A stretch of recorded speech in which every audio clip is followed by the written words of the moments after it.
ఈ రోజు చంద్రబాబు నాయుడు గారు మంగళగిరిలో బీసీ గర్జన, బీసీ డిక్లరేషన్ సభ పెడుతున్నారు. 40 సంవత్సరాలు రాజకీయ నాయకుడిగా, 14 సంవత్సరాల ముఖ్యమంత్రిగా బీసీలకి న్యాయం చేయాలని ఆయనకి మనసు రాలేదా, తలంపు రాలేదా? ఎర్రం నాయుడు గారు లాంటి బీసీలను ముఖ్యమంత్రి చేయాలని ఈ చంద్రబాబు నాయుడిని నమ్మిన వాళ్ళు అందరూ పవన్ కళ్యాణ్తో సహా సర్వనాశనం అవుతారు. చిత్తశుద్ధి ఉంటే బీసీని ముఖ్యమంత్రిగా ప్రకటించు. ఏం మనం 60% ఉన్నాం, అర్హులం కాదా? బీసీలో 3% ఉన్నోళ్ళే అర్హులా? అందుకనే గద్దరాన్ని వీళ్ళందరికీ గుడ్ బై చెప్పి ప్రజాశాంతి పార్టీలో చేరారు.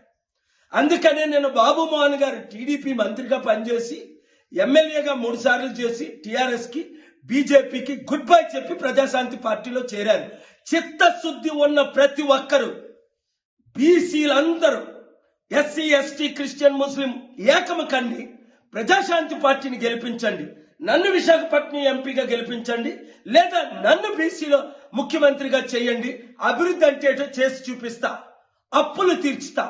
కదిలి రండి, మోసపోకండి. ఈ దొంగల ముఠా నుంచి బయటికి రండి. చిత్తశుద్ధితో బడుగు బలహీన వర్గాలు ఏకము కండి.